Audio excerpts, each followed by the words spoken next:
Salut tout le monde, j'espère que vous allez bien. On se retrouve dans cette nouvelle vidéo où je vais répondre à certaines de vos questions. Ça fait je ne sais pas combien de temps que j'ai pas fait de FAQ. Je suis pas une très grande fan de ce type de vidéo. Pour une raison, c'est que je trouve ça, même Weasley râle, je trouve ça vachement auto-centré, donc j'ai un peu de mal. Mais parfois, je trouve quand même qu'il y a des questions qui peuvent déboucher, aller, bon bref, vous avez compris quoi, sur des sujets intéressants qui peuvent peut-être être développés plus tard, donc ce serait plutôt cool. Je me suis dit qu'on n'allait pas faire ça de façon formelle, on allait prendre plusieurs moments dans la journée, et puis j'allais changer un peu d'endroit aussi, ça serait pas mal, et puis j'allais répondre à certaines questions. Mes deux grosses biscottes, je vais tartiner mes grosses biscottes, et je vais parler avec vous en prenant mon petit déj. Voilà, d'abord on commence la journée avec un grand verre d'eau bien fraîche. J'ai une passion pour l'eau froide, faut pas chercher, voilà, j'ai besoin que l'eau soit fraîche. Donc on va commencer sa journée comme ça, toujours un grand verre d'eau fraîche avec 2 gouttes de citron. Ouais, voilà, c'est tout. J'avais screené toutes vos questions, j'essaierai peut-être d'en mettre parfois à droite et à gauche, si j'y pense. Une question qui est revenue plusieurs fois et je vous en remercie, c'est comment je vais. Voilà. Honnêtement, depuis un mois ou deux, ça va bien. Franchement, ça va très bien. J'ai eu une période sur 2024, fin 2023, début 2024, voilà, qui a été vraiment compliquée. Je savais sur l'instant que j'étais pas bien, pour plein de raisons. Hein. J'ai pas envie de rentrer dans tous les détails parce que bon, on m'a aussi fait comprendre sur YouTube que ça n'intéressait personne. Donc voilà, je vais pas rentrer dans les détails, mais ouais, j'étais vraiment pas bien. Ce qui m'a complètement achevé, ça a été de perdre Kitsune. Sincèrement, je pense que voilà, j'ai même pas de mots en fait pour décrire ça, mais voilà, encore aujourd'hui, je le cherche partout, tout le temps. J'ai l'impression qu'il est là tout le temps. C'est horrible en fait. Et voilà, donc ça a été le truc qui m'a vraiment achevé en fait sur la fin de l'année. Et puis j'ai eu un espèce de, c'est pas un déclic, mais j'ai réalisé certaines choses. Je suis quelqu'un qui fait beaucoup d'introspection. C'est ce qui fait aussi que je suis souvent pas bien, clairement. Ensuite, 2 choses se sont passées. Alors déjà, le côté de la perte de Kitsune, etc. C'est toujours extrêmement douloureux pour moi, mais je suis en phase de deuil en fait, donc voilà, ça progresse et c'est vrai que ça m'obsède moins tous les jours. Il me manque terriblement, mais j'ai plus l'image de son petit corps. Voilà, j'ai moins ces images-là. Du coup, ça va beaucoup mieux parce que je suis dans cette phase où il me manque terriblement, mais vous imaginez, enfin, c'est horrible, mais vraiment, c'est un manque horrible. Mais quand je pense à lui, je me souviens de choses très positives. Et du coup, voilà, ça équilibre un petit peu. Donc il y a eu cette phase-là, cette phase que j'ai enfin atteinte. Et puis la deuxième chose, c'est un déclic que j'ai eu, dont je peux pas vous parler parce que pour le coup c'est vraiment très personnel, de quelque chose en fait que je pensais avoir réglé.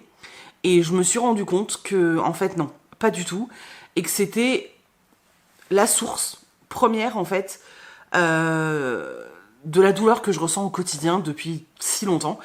Et qu'il fallait que je traite ça, et que ça, en fait, cet élément-là, en fait, avait des racines, tu vois, des tentacules qui enroulaient, qui s'entouraient autour de moi et qui en fait, me pompaient mon énergie.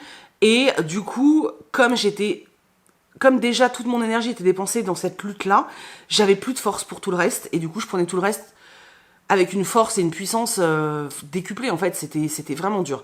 Bref, quand j'ai compris que ce truc-là n'était pas réglé, je me suis dit qu'il était temps, en fait, de m'en occuper. J'ai plus de 40 ans, et j'ai pas envie de passer le reste j'ai pas envie de passer le reste de ma vie, qui me reste 5, 10, 20 ans, j'en sais rien, mais j'ai pas envie de passer le reste de ma vie à être bouffée constamment. Alors mes angoisses ne partiront jamais, je le sais. J'ai appris à vivre avec, il y a des périodes où c'est dur, des périodes où ça va, par exemple là ça va. Mais il y a ce truc au centre qui fait qu'il faut que, voilà, il faut que je travaille dessus. Donc j'ai eu ce déclic-là, et ce déclic-là, en fait, m'a permis d'avoir plein de mini-clics à droite, à gauche, comme ça, et m'ont permis de savoir sur quoi fallait que je travaille. Donc ça va passer par consulter quelqu'un, parce que je trouve que c'est extrêmement important quand on va mal, et qu'on peut le faire parce que ça a un coût financier quand même, mais je trouve que c'est extrêmement important de prendre soin de soi, et Et c'est pas une honte, c'est pas une tare, rien du tout d'aller voir un psy et c'est extrêmement important. Je l'ai fait il y a quelques années, ça a traité une partie de certaines choses, mais j'ai pas travaillé sur le truc là qui me bouffe parce que je pensais que je pouvais le gérer seule, ce qui est faux, voilà. Donc voilà, donc je vais prendre rendez-vous avec une psy. Et l'autre élément, c'était, j'ai décidé aussi de faire des choses pour moi, des choses que je repousse depuis des années alors que j'ai envie de le faire. Voilà, vraiment, j'ai décidé que il était temps que je m'occupe de moi parce qu'en fait, personne ne le ferait à ma place. Et voilà, je pense que depuis des années, j'attends qu'on prenne soin de moi. Et en fait, je me suis rendu compte, il aura fallu 40 ans pour m'en rendre compte, mais que la seule personne qui peut prendre soin de moi comme j'en ai besoin, c'est moi-même en fait.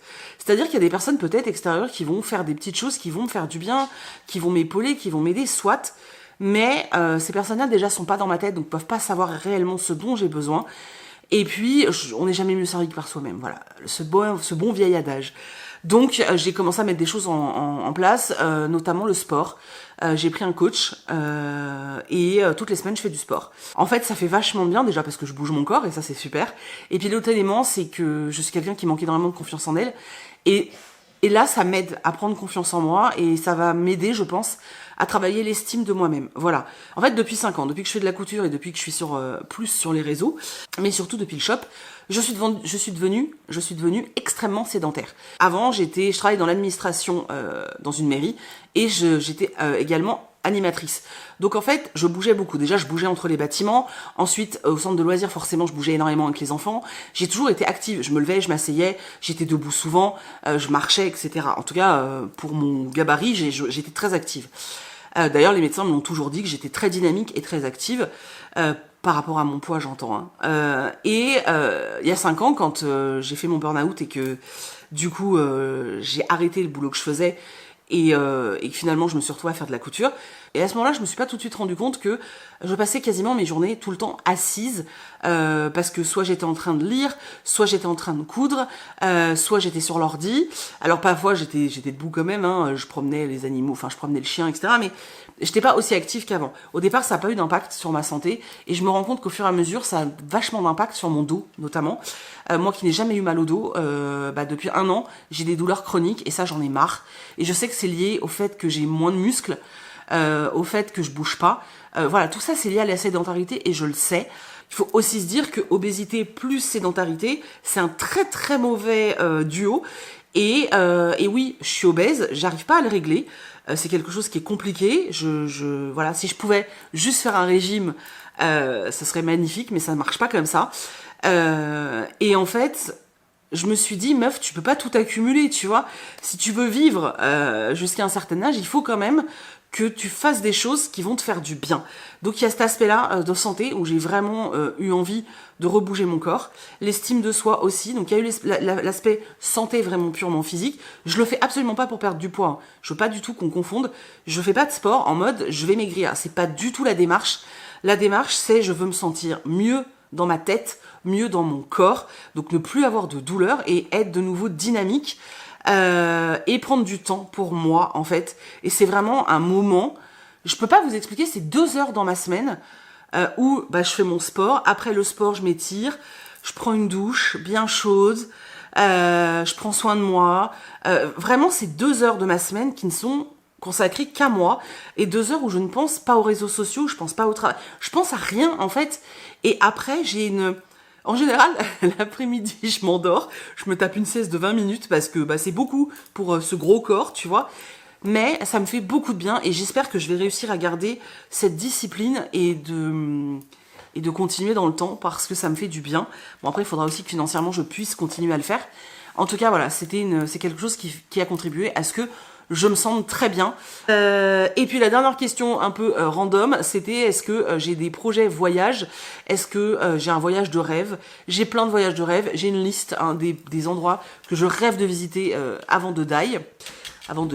Voilà. En l'occurrence, je rêve d'aller en Écosse. Normalement, on devrait y aller en octobre. Je croise les doigts très fort. Je rêve d'aller à Cuba également.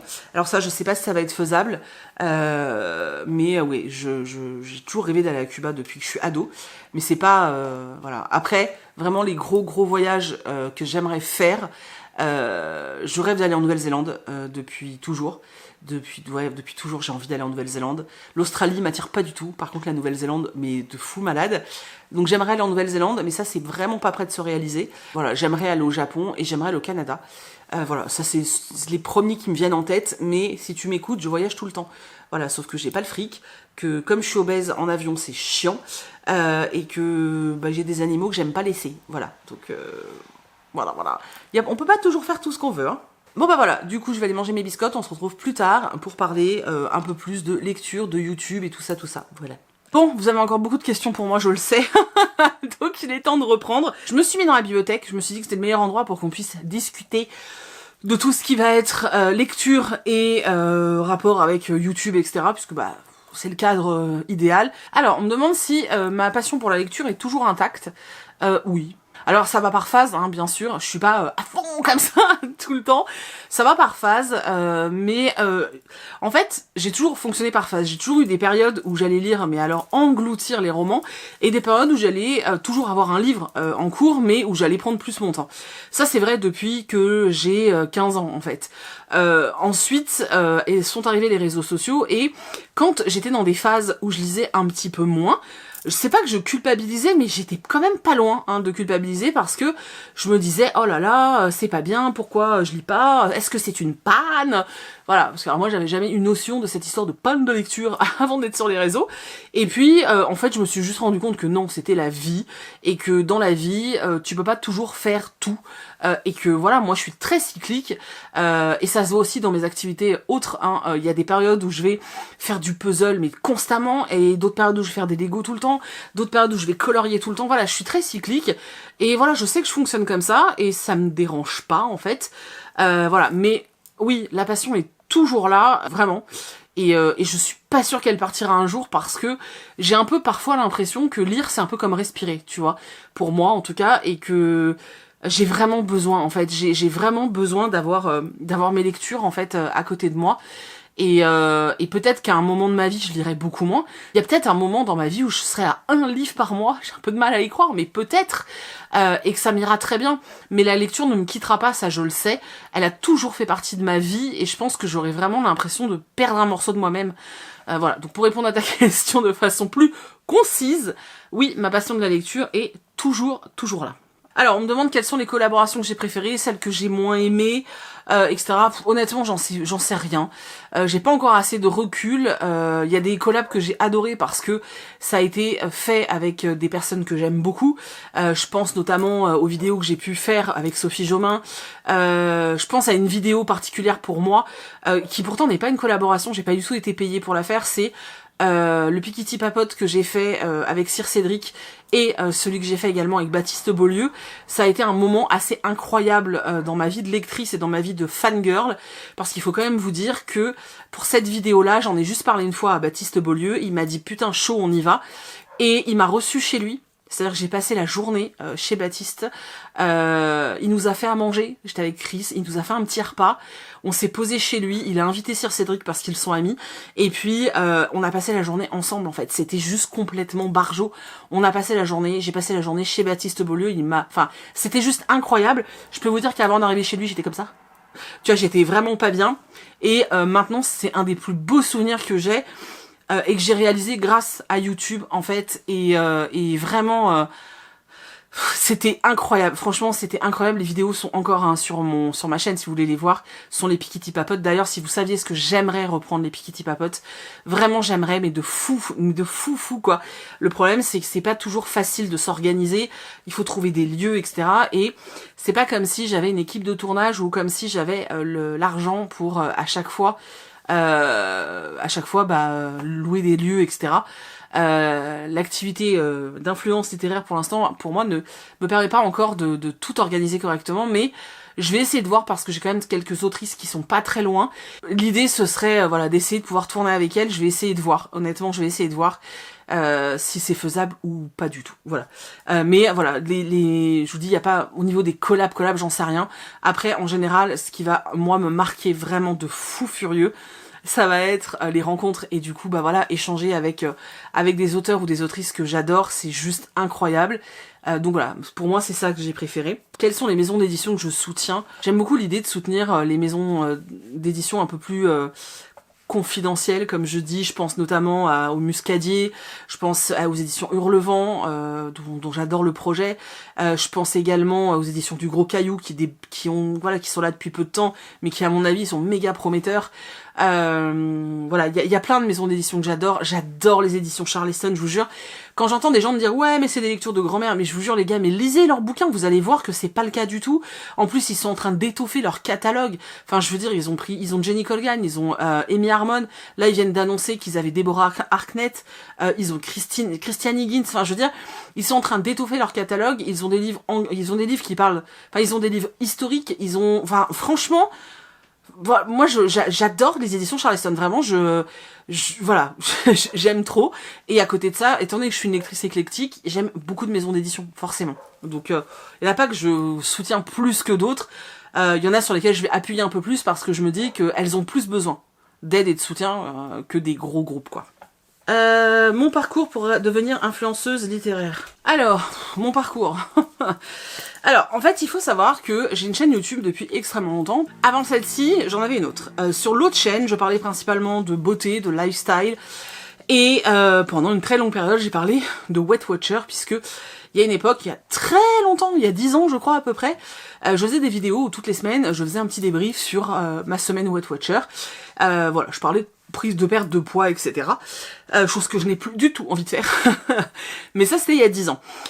Et puis, j'ai découvert la communauté Booktube, et je me suis dit, ce serait quand même vachement cool que je puisse parler bouquins. Donc, toujours sur la chaîne, je me suis dit, ok, bah dans ce cas-là, on va parler bouquins.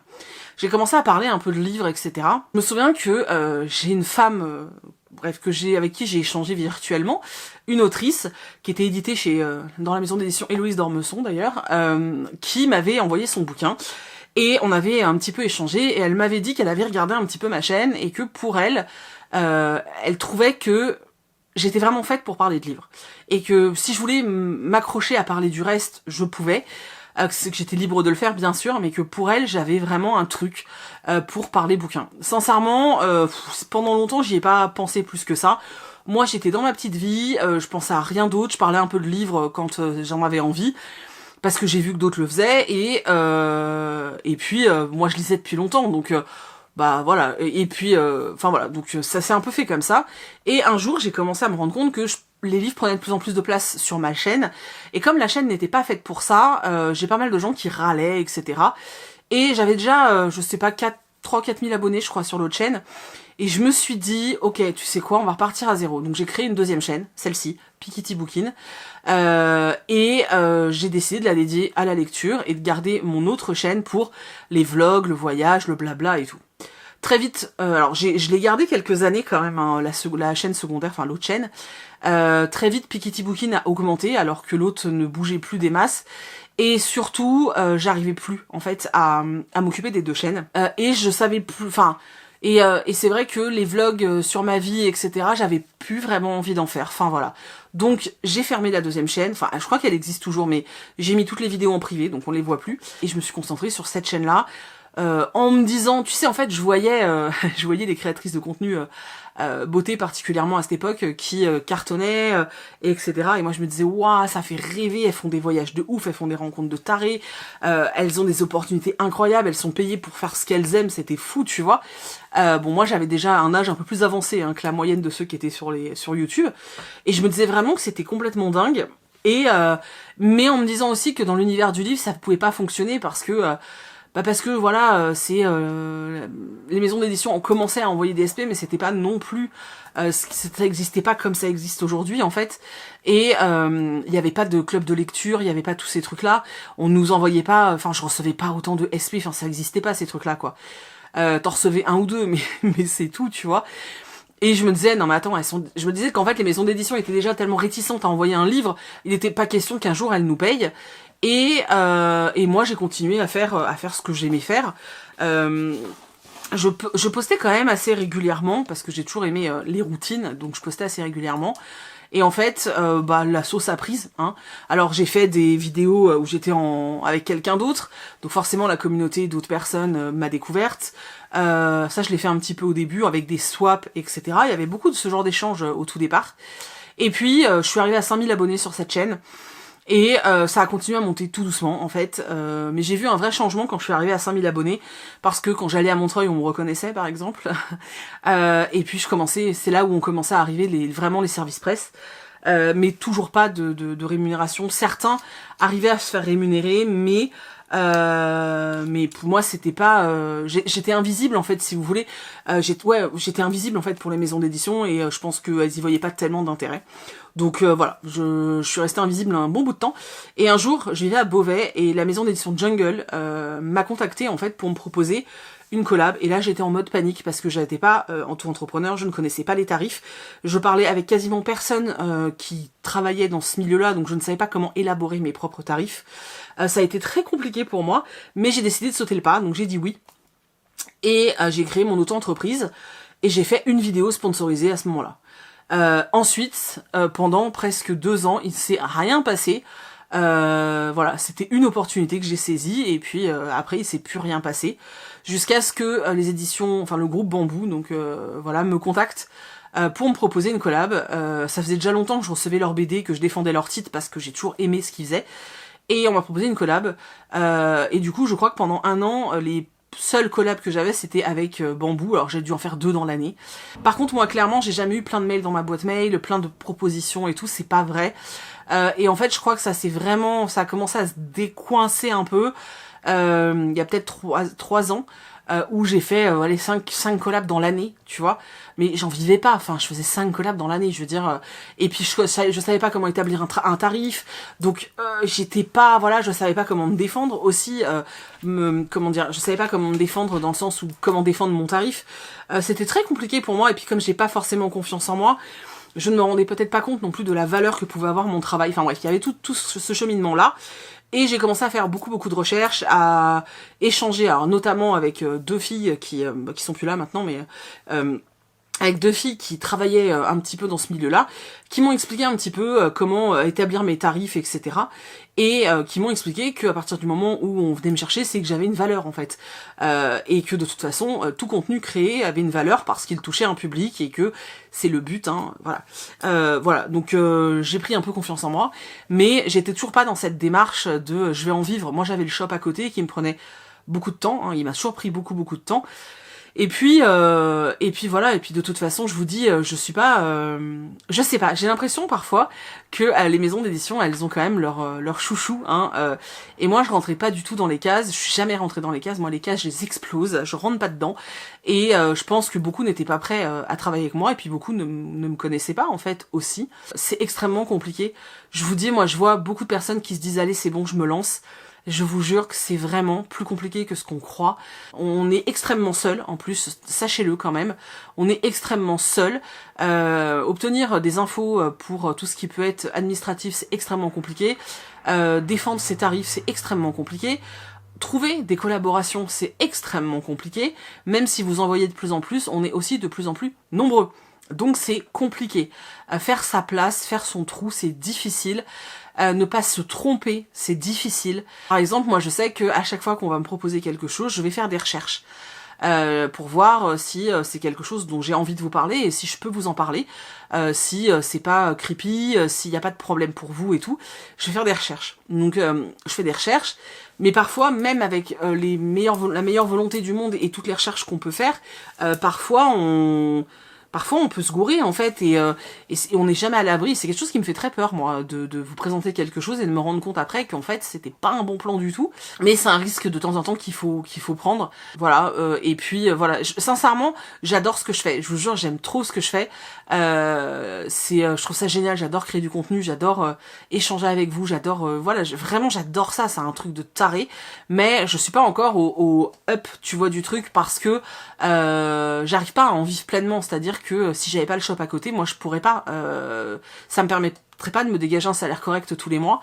je serais en dessous du SMIC, hein. Clairement, si j'avais pas le shop à côté, au niveau, je parle pas de ce qui rentre dans l'entreprise, je parle vraiment de ce que je pourrais me verser. J'aurais à peine un SMIC. Faut vous dire que l'influence, c'est pas si simple. Moi, je me sens très souvent extrêmement seule face à tout ça. C'est dur à gérer émotionnellement, au niveau des angoisses, au niveau de plein de choses, c'est compliqué à gérer. Parce qu'en plus c'est beaucoup de choses qu'on ne maîtrise pas. Moi j'ai pas de visibilité sur les mois à venir et ça faut l'accepter. Moi j'ai jamais aucune visibilité sur la collab qui va arriver, dans le sens où je ne sais jamais comment vous allez réagir. Je sais pas si vous allez kiffer ou pas. Est-ce que vous allez liker, est-ce que vous allez commenter, est-ce que vous allez partager, est-ce que vous allez être présent quand je vais présenter ce livre par exemple. Si vous ne l'êtes pas, eh ben ça peut avoir un impact négatif sur les futurs collabs, les futurs éventuels collabs, en tout cas avec cette maison d'édition là. Et en même temps, je peux pas vous forcer. Enfin, tu vois ce que je veux dire, c'est extrêmement compliqué de trouver un équilibre comme ça. Tu peux jamais. Ouais, moi c'est plein d'incertitudes et faut être quelqu'un de solide, je pense. Pour faire ça parce qu'honnêtement bah les incertitudes c'est dur à gérer, et quand t'es quelqu'un d'un peu stressé et angoissé, vaut peut-être mieux rester salarié. T'as ton salaire fixe qui tombe tous les mois, t'as des vraies vacances, t'es payé pendant tes vacances. Moi je ne suis pas payée quand je travaille pas. Voilà, donc voilà comment je suis devenue influenceuse littéraire, et pour l'instant je ne le suis pas à plein temps, j'en rêve. Vraiment, j'adorerais ça, et de bosser. Moi je pense que, enfin, moi je suis vraiment axée là-dedans, et je me dis que le travail ça finit toujours par payer, l'investissement ça finit toujours par payer, et quand on essaye de faire les choses correctement en fait. Donc moi j'essaie juste d'être droite, de faire ce que j'ai à faire, de bien le faire, et de créer du contenu, qu'il soit payé ou pas, je le crée, j'y mets autant de cœur, et j'essaye de me différencier des autres, en étant vraiment moi-même. En fait je me suis rendu compte que je suis différente. Je suis plus vieille, je suis plus grosse, ça plaît pas forcément, et ben dans ce cas-là il faut que je joue plus la carte de la différence en fait, tout simplement, et du coup bah voilà, j'aime bien faire des blagues à la con, et ben j'ai décidé de les intégrer. Ça plaira pas à tout le monde, je le sais, mais ça plaira à certains, et je me dis que c'est le principal. Voilà. Si vous voulez d'ailleurs suivre un peu plus tout ça, sur TikTok j'ai créé vraiment une liste en fait où je fais des petites vidéos. Et vous suivez mon parcours, donc je vous explique qui j'ai démarché, comment je les démarche, quand je me lance un nouveau projet, je vais en parler. Voilà, si vous avez envie de suivre ce côté-là, j'en parle sur TikTok, mais uniquement sur TikTok parce que je vais pas faire de doublons sur tous les comptes. Voilà, si vous voulez en voir un peu plus sur comment j'essaye de devenir influenceuse à plein temps, n'hésitez pas à aller voir. Voilà, moi le seul truc qui m'embête aujourd'hui, c'est vraiment le fait d'être seule. J'ai de plus en plus de mal à le gérer en fait, honnêtement. Et d'ailleurs je vais rebondir sur une question du coup qui me demandait comment je gérais le fait qu'il y avait de plus en plus de concurrence, etc. Moi je vois pas ça comme de la concurrence en fait. Je sais pas. Alors oui, c'est peut-être le terme adéquat, mais moi je le vois pas comme ça. On est de plus en plus nombreux à parler de bouquins sur internet. Déjà ça c'est un fait et c'est génial. Moi je kiffe, je suis trop contente. De là à parler de concurrence, je sais pas, moi j'ai tendance à croire un peu comme pour tout, qu'il y a de la place pour tout le monde, bah oui, il y a peut-être oui, il y a peut-être plus de personnes qui veulent travailler dans ce domaine, mais c'est cool aussi, et puis ces personnes, elles sont pas moi, elles font pas la même chose, donc voilà, on a chacun notre patte, et du coup, je sais pas. Après, je pense que ça peut avoir un côté positif, au contraire, dans le sens où, justement, peut-être que de plus en plus de créateurs de contenu vont se rendre compte que ce qu'ils proposent a une vraie valeur, et vont demander à être rémunérés. Et du coup, ça va peut-être entrer dans les mœurs de rémunérer les influenceurs, en fait. Voilà. Donc voilà. Moi, je sais pas, j'ai pas le sentiment d'avoir des concurrents, en fait. Ouais, non, j'ai pas du tout ce sentiment-là. Maintenant, il y a des profils qui sont plus recherchés que d'autres. Autant dire que si t'es mince et jolie, ça passe beaucoup mieux. Si t'es mince, jeune et jolie, ça passe beaucoup mieux. Mais ouais, moi je me suis toujours dit que c'est mon travail qui paierait. Et j'essaye de pas trop regarder ce qui se passe chez les autres, parce que j'ai tendance à comparer moi la qualité du travail et j'ai toujours l'impression de faire moins bien. Donc voilà, mais non, moi j'ai pas le sentiment vraiment qu'il y ait de la concurrence, mais c'est vrai qu'on est plus nombreux. Ça me fait pas peur. On m'a demandé si j'allais faire des vidéos avec d'autres youtubeurs. Je pense pas, déjà j'en ai pas à côté de chez moi, voilà. Et puis en plus j'en fréquente quasiment pas, enfin moi j'échange pas vraiment, à part Laura, si vous voulez sur YouTube, Léa sur Insta.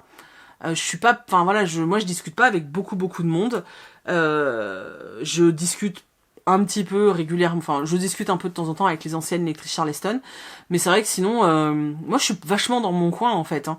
Voilà, peut-être un tort, j'en sais rien, mais je suis vachement, ouais, je suis quand même vachement dans mon coin. Donc non, c'est pas prévu. Celle-là me fait rire. Est-ce que j'ai déjà menti sur le fait d'avoir aimé un livre parce que c'était une collaboration? Non. Non, et pour une bonne raison, c'est que je n'accepte pas une collaboration avec un livre qui ne me plaît pas. Parce que j'ai le shop, justement, et puis parce que... je sais pas... je vois pas... En fait, il faut vous dire que... Enfin, je crois que je vous l'avais déjà dit, mais je vais le redire. Pour moi, ce qui compte le plus, c'est de garder votre confiance. Il n'y a rien qui comptera plus que la confiance que vous avez en ce que je vous dis. Mais vraiment, il n'y a rien. C'est-à-dire qu'on peut même venir me proposer un énorme chèque. On peut me dire, écoute, voilà, si tu présentes ce livre, je te lâche 5000 balles. Mais par contre, t'en dis que du positif. Si je n'aime pas ce livre, je ne le ferai pas. Même si on me propose 5, 10, 15, 20 000 balles, ça n'arrivera jamais dans le monde de la littérature, mais voilà, on peut me proposer n'importe quel montant. Je ne suis pas à vendre. Je ne suis pas là pour vous vendre des choses et je ne suis pas à vendre non plus. Vraiment pas. Mais alors vraiment pas. Parfois, je vais accepter des collabs parfois, je vais accepter des collabs vers des bouquins qui peut-être vont vous étonner. Vous allez vous dire, tiens, c'est bizarre, elle en lit pas des masses, pourtant voilà. Mais parce qu'en fait, l'avantage aussi, c'est que quand on va me proposer une collab, et ben moi, avant de dire oui ou non, de toute façon, alors sauf si il y a des trucs rédhibitoires, je dis non direct. Mais quand c'est un livre que je ne connais pas, en général, je vais leur dire, ok, on peut potentiellement travailler ensemble. Envoyez-moi le manuscrit, je lis 30%. L'avantage, c'est ça, c'est qu'en fait, comme je vais lire une partie du livre, bah parfois, j'ai des putains de surprises, et parfois, je me mets à lire le truc et je me dis, mais en fait, c'est sympa. Alors que très honnêtement, peut-être qu'avec la couve, peut-être qu'avec le résumé, moi, je n'y serais pas allée. Peut-être que si c'était juste un service presse, j'aurais dit non. C'est fort possible. Mais là, comme ça pourrait déboucher sur du travail, et que j'ai besoin de travailler, bah même si au départ le résumé tu vois, je vais quand même lire les 30% du livre. Je vais faire cette démarche-là. Alors, je dis pourquoi 30%? Parce que parfois la vidéo, ça peut être un vlog lecture. Donc si je lis plus, on va être embêté. Maintenant, même si c'est un vlog lecture, si j'arrive à 80% et qu'il y a un problème à 80% et que je ne veux pas en parler, j'annule la collab. Ok, je l'annule quand je veux, comme je veux, il n'y a pas de souci là-dessus. Maintenant, j'essaie toujours de lire 30% parce que ça me permet de voir la plume, les thématiques, ça me permet de voir si c'est problématique ou pas, et surtout de voir si j'ai envie de continuer. Ça garantit pas un coup de cœur, ça garantit pas que je vais surkiffer le roman, mais c'est pas ce que me demandent les maisons d'édition. Les maisons d'édition, elles me demandent de donner un avis sincère. Alors pas de dézinguer le livre, c'est évident, mais elles me demandent un avis sincère, et moi je leur dis que par contre, je me garde le droit de mettre en avant les points que moi je trouve négatifs. Et je vais le faire. Parce qu'un livre n'est jamais parfait. Et je n'ai aucun scrupule à vous parler en collab rémunéré ou non rémunéré d'ailleurs. J'ai pas de scrupule à vous parler d'un livre que je trouve moyen, parce que si je n'y trouve pas de défaut particulier, que je l'ai trouvé sympatoche, que je suis allée jusqu'au bout, mais que c'est pas oufissime, je sais que si j'ai réussi à aller jusqu'au bout, certains d'entre vous vont sûrement l'adorer en fait. On a tellement tous nos propres affinités avec la lecture, que je suis sûre que voilà, ça peut plaire à des gens. Par contre, si j'ai pas aimé, je vais pas m'infliger la lecture d'un bouquin que j'aime pas, parce qu'il y a ça aussi. C'est que moi, avant de vous parler du bouquin, il faut que je le lise, le livre. Donc autant vous dire que quand c'est un pavé, quand c'est des sagas, etc., ça demande un investissement personnel au niveau du temps quand même. Hein. Donc il est hors de question que je m'inflige un truc avec un livre que je n'aime pas, ou pire, que je vous parle d'une collab avec un livre que je n'ai pas lu. Enfin, voilà. Je ne sais pas, je pense que personne ne fait ça. En tout cas, moi, je l'ai absolument jamais fait. Il y a ça m'est arrivé, je crois, de parler de bouquins que j'avais trouvé moyens sans plus, mais j'avais trouvé des choses positives dedans et des choses qui allaient vous plaire. Donc ça m'a pas, non, ça m'est jamais, puis ça me viendrait même pas à l'esprit en fait, parce que vraiment, moi la première question que je me pose, et même avant qu'on parle tarif en général, sauf si eux me demandent, mais sinon avant que moi je parle prix, en général je veux lire les 30%. Donc je lis les 30% si vraiment c'est, ça me plaît et que j'ai envie de continuer, je leur dis ok, on peut discuter en fait. On peut essayer de travailler ensemble. Je pense qu'on est beaucoup à fonctionner comme ça, à annuler une collab si on n'aime pas un livre, et je pense que c'est pour ça que les collaborations rémunérées, très souvent vous voyez des avis positifs ou des coups de cœur ou des trucs comme ça. C'est pas fait exprès, enfin c'est pas le fruit du hasard, mais en même temps c'est pas on ment pas non plus. C'est vraiment juste parce que on trie ce qu'on accepte. Voilà. Moi, je refuse des choses, même des applications, des choses comme ça qui parlent de bouquins. Il y en a, j'ai dit non, parce que je cherche d'abord. Voilà. Donc non. Et puis je le ferai. Je peux vous assurer que je le ferai absolument jamais, peu importe le chèque qu'on me mettra sur la table, je ne mentirai pas sur un livre, et déjà je ne sais pas le faire. Quand je parle d'un bouquin, quand je l'ai vraiment aimé, je pense que ça se voit en fait. Je ne sais pas mentir là-dessus, vraiment. De toute façon, je sais pas tellement mentir. J'arrive à jouer la comédie, et encore, vous avez bien vu mon niveau, il est pas ouf. Mais quand c'est pour raconter des conneries, ça je sais faire. Mais être sérieuse et essayer de raconter des carabistouilles, je suis pas très douée en fait, et je finirai toujours par me planter, me tromper, non. Et puis c'est pas honnête envers la maison d'édition, c'est pas honnête envers l'auteur, c'est pas honnête envers moi-même, et c'est pas honnête envers vous. Et du coup, pour moi, c'est pas possible. Donc non, jamais. Et je vous assure que je ne le ferai jamais. C'est pas possible. Vraiment, c'est pas possible. On me demande si mon année 2024, sur le plan professionnel, se déroule aussi bien que je le voudrais. Alors, en toute honnêteté, je pense que si on parle que niveau influence, on va partir sur vraiment donc 2024, donc depuis janvier. Si on parle vraiment niveau influence, je suis extrêmement contente cette année parce que j'ai eu tous les mois au moins une collab, ce qui n'était jamais arrivé, c'est la première fois que ça arrive. Je crois même que j'en ai toujours eu au moins une ou deux par mois. J'ai pas des tarifs qui permettent de vivre avec une ou deux collabs par mois, c'est pas possible. Mais je pense qu'on est sur le bon chemin parce que c'est la première année où j'en ai autant. Et je suis extrêmement contente parce que j'ai bossé sur des trucs vraiment chouettes. On m'a fait confiance et j'espère juste que ça va continuer. Voilà, j'essaye de pas penser trop au futur parce que c'est quelque chose qui génère des angoisses chez moi. Et j'ai découvert, parce que voilà, que les angoisses c'était parce qu'on n'était pas assez ancré dans la réalité. Donc j'essaie de m'ancrer dans aujourd'hui, maintenant, la période de maintenant. Et pour l'instant, tout va très bien. J'ai des collabs de programmés pour septembre, chose qui n'arrivait jamais avant. Là, on est en juillet. J'ai déjà 2 collabs de programmés pour septembre et une en octobre. C'est de la folie, ça ne m'était jamais arrivé. Et ça fait beaucoup de bien, ça rassure. Et du coup, je suis extrêmement contente. Voilà, il faudrait que je développe plus. J'aimerais vraiment avoir plus d'opportunités avec les maisons d'édition, mais je sais pas, il y a des choses qui bloquent, je pense. Et j'arrive pas à mettre le doigt dessus. Je ne sais pas. Voilà, je ne sais pas. Voilà. Maintenant, moi j'ai beau faire tout ce que je veux, tout ce que je peux, sans vous j'irai pas loin en fait. Et ça c'est une vérité. C'est-à-dire que y a 2 éléments, je pense, qui vont faire évoluer les choses. Le premier c'est moi. C'est moi et mon engagement, mon travail, le démarchage que je peux faire, les contacts que je peux prendre, etc. Donc cette première partie-là, donc qui correspond vraiment à moi. Et ensuite, la deuxième grosse partie, c'est vous, en fait. Moi, je suis toujours partie du principe que cette chaîne, donc oui, c'est chez moi, c'est pour ça que des fois je vous dis, on rentre pas avec les godasses dégueulasses à la maison, et que c'est pour ça que quand des gens sont désagréables, je les dégage. Mais en même temps, pour tous ceux qui restent respectueux, en tout cas, cette chaîne, je l'ai construite et je l'ai bâtie, voilà, en travaillant très très dur. Vraiment, ma communauté, je l'ai développée en travaillant en très très dur, en étant présente très souvent, en répondant aux gens, en voulant vraiment créer quelque chose. Mais ça, je peux pas le créer toute seule. Et j'aurais beau, moi, trimer comme une malade, si derrière vous ne suivez pas, et si derrière vous n'êtes pas là, et que je n'ai pas votre confiance et votre soutien, j'arriverai à rien. Et c'est ça depuis le début, en fait. Et pour moi, c'est vraiment, on fait un travail d'équipe, en fait. On est là...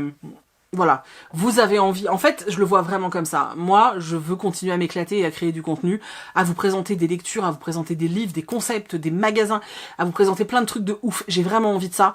J'ai envie de mettre en place des trucs de taré.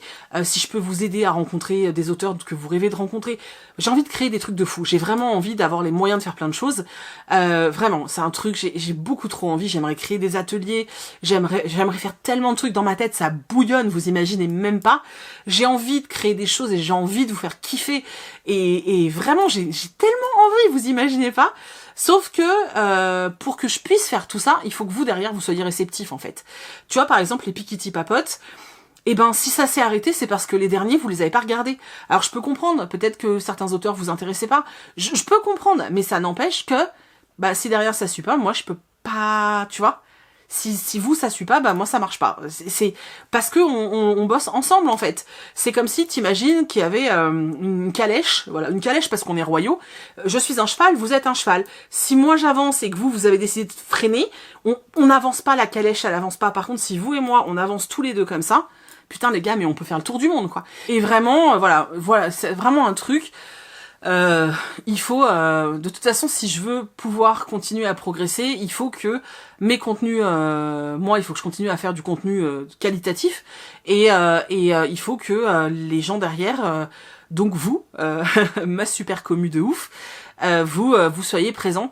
Vous êtes un noyau. J'ai une chance hallucinante parce que vraiment, il y a un noyau au sein de la communauté qui est vraiment, mais il faut pas que je pleure, mais vous êtes incroyable, vraiment, il y a un noyau au centre de tout ça qui est tellement, mais putain, vous êtes dur quoi, et vraiment, merci parce que vous êtes là pour soutenir les projets, vous êtes là pour encourager, vous laissez des commentaires constamment, que ce soit sur YouTube, Insta, vous êtes partout, vous êtes des fous en fait, et vraiment, mais merci parce que c'est grâce à vous que je baisse pas les bras, parce que parfois il y a beaucoup moins de commentaires, ce qui est normal. Par exemple là on est l'été, les gens continuent à regarder les vidéos, mais quand vous regardez la vidéo, vous êtes sur votre transat ou en vacances ou je ne sais quoi, et vous n'allez pas prendre le temps de laisser un commentaire. Et je le conçois complètement parce que vous êtes en vacances et je le comprends, tu vois.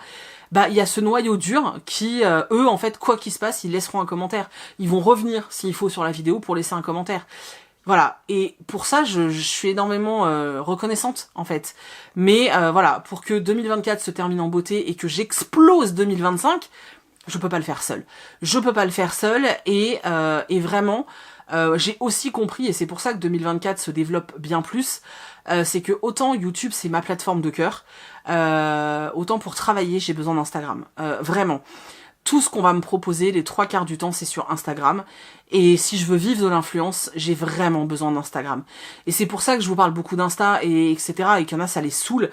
Mais je vous assure que c'est la seule chose que j'ai changé en 2024, c'est ça. C'est qu'en janvier, j'ai décidé de m'investir sur Instagram, je vous l'ai dit. Je me suis lâchée, j'ai commencé à faire des espèces de sketchs en me disant, meuf, tu t'en fous du ridicule, vas-y, lâche-toi. C'est ça qui a changé la donne. Parce que j'ai pris 5000 abonnés, je crois, depuis janvier. Ce qui est énorme sur Insta parce que sincèrement je stagnais depuis très longtemps. Alors là je suis de nouveau dans une grosse phase de stagne et ça m'agace à un point hallucinant. Mais effectivement j'ai pris 5000 abonnés quasiment depuis janvier. Et c'est grâce à vos partages. Je vous assure que c'est grâce à vos partages. Alors c'est grâce à mon travail, mais c'est aussi grâce à vos partages. Et c'est pour ça que chaque fois je vous encourage à partager. Et c'est pour ça que j'organise des concours. Alors pas pour gagner des abonnés, mais parce que je veux vraiment vous remercier en fait. Pour moi c'est super important de pouvoir vous offrir quelque chose en retour. J'essaye un max. Si je pouvais offrir un livre à tout le monde, je vous jure je le ferais. Et je peux pas. Donc j'essaye d'en organiser le plus possible pour que vous ayez le plus de chances possible de gagner quelque chose. Et vraiment quand je contacte les gagnants et que je vois ce message et tout le monde me sort la même chose.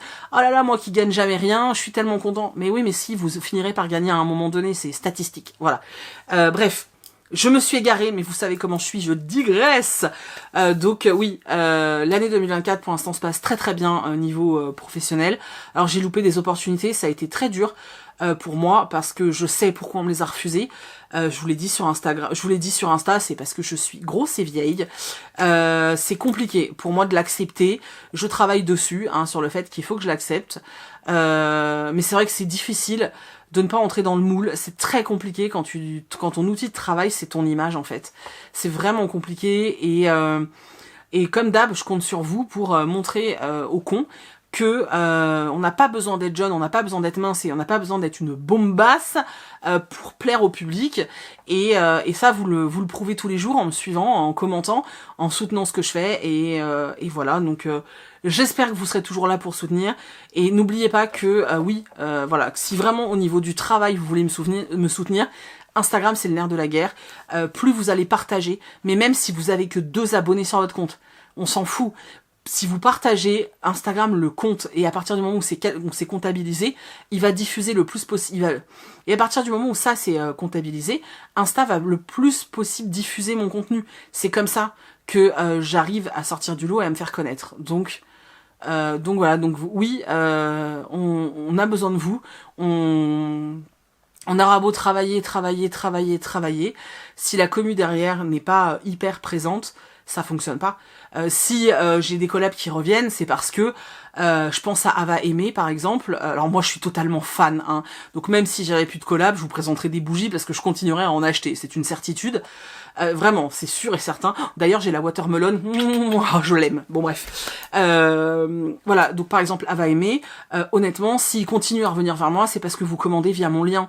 Alors moi je ne touche pas d'argent quand vous commandez, mais le fait que vous passiez par mon lien, ils se rendent compte que vous me faites confiance en fait. Et du coup, comme ils voient que ça déclenche des ventes, et ben ils reviennent vers moi. Et du coup, grâce à vous, grâce au fait que vous passez par ce lien, et d'ailleurs merci du fond du cœur, grâce au fait que vous passez par ce lien, et ben derrière j'ai d'autres collabs, ils me reproposent des collabs. C'est extraordinaire.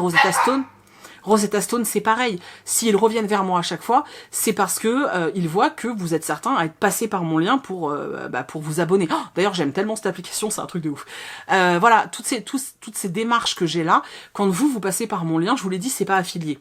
À part Momox qui était affilié, mais sinon ça l'est pas. Donc je gagne pas vraiment de l'argent quand vous cliquez sur le lien et que vous passez par le lien pour acheter quelque chose. Je vais pas toucher de l'argent à ce moment-là. Par contre, ça va me permettre d'avoir d'autres collabs derrière. Voilà. Donc oui, certains m'ont demandé si passer par mon lien c'était utile ou pas. Oui. Maintenant, comme je l'ai toujours dit et comme je le soutiendrai tout le temps, ne dépensez pas votre argent si vous ne pouvez pas ou si vous ne le souhaitez pas. Je vous incite pas à commander des choses. Alors oui, je vous tente, je sais, c'est de la tentation, c'est mal. Voilà, moi je vous donne juste mes ressentis. Maintenant, si vous avez envie de vous faire plaisir et que vous pouvez vous faire plaisir, si en plus ça peut m'aider, jackpot. Après, vous avez pas envie, ou vous pouvez pas le faire, ou c'est pas un produit qui vous plaît, c'est ok aussi, c'est pas grave en fait. On trouvera autre chose à partager ensemble, vous et moi. On se retrouve demain pour les dernières questions. Surtout que la Meiko est en train de s'énerver, ça va être insupportable. Donc on se retrouve demain pour les dernières questions. Je vous reprends juste vite fait pour vous dire que finalement je vais arrêter la vidéo là. Parce que j'ai regardé au montage et elle est déjà beaucoup trop longue, donc je vais m'arrêter là. Je vais regarder s'il y a de quoi faire une seconde vidéo, parce que j'ai vu qu'il y avait pas mal de questions sur tout ce qui peut être lecture, etc. S'il y a de quoi faire une seconde vidéo, je vous ferai un épisode 2 que je posterai au mois d'août. Mais là, la vidéo est déjà trop longue, ça va être indigeste. Donc je l'arrête là. Je vous remercie en tout cas d'avoir regardé cette vidéo jusqu'au bout. J'espère que ça vous a intéressé, que vous avez passé un bon petit moment à m'écouter blablater. Voilà. Si vous avez d'autres questions, n'hésitez pas à me les poser dans les commentaires. Je les inclurai à la prochaine vidéo du mois d'août, si j'en fais une. Voilà, on se retrouve de toute façon dimanche dans un vlog. Je vous avais dit que je mettrais des pochettes à livres cette semaine. En fait, là on est mercredi, j'arriverai pas. Cette semaine, c'est vraiment... Je me sens noyée. Je sais pas si c'est moi qui m'organise mal, mais c'est pas possible en fait. Vraiment, je suis désolée. J'essaierai d'en mettre la semaine prochaine, mais voilà, j'ai tout préparé, mais j'y arrive pas, j'ai pas le temps en fait. Donc voilà, j'ai pas envie de les bâcler. Je préfère prendre mon temps et vous proposer quelque chose de sympa. Donc du coup, voilà, je les mettrai dès que je peux, peut-être mercredi de la semaine prochaine, c'est possible aussi. Hein. Mais là, ma semaine voilà, j'y vais pas y arriver, donc je préfère vous prévenir maintenant. Voilà, mais on se retrouve dimanche dans un vlog lecture, avec des très chouettes lectures, donc j'espère que vous serez là. Voilà, et je vous fais d'énormes bisous, et je vous dis à dimanche dans une prochaine vidéo. Et si vous avez envie de continuer à suivre mon évolution entrepreneuriale, influence et tout, rejoignez-moi sur TikTok, vraiment n'hésitez pas. Et sinon, je suis sur Insta, et comme je vous ai dit, Insta c'est un peu le nerf de la guerre pour le travail, donc si vous avez envie de me soutenir, n'hésitez pas à me rejoindre là-bas. Voilà, je vous fais des gros bécos. Je vous kiffe de ouf et je vous dis à bientôt.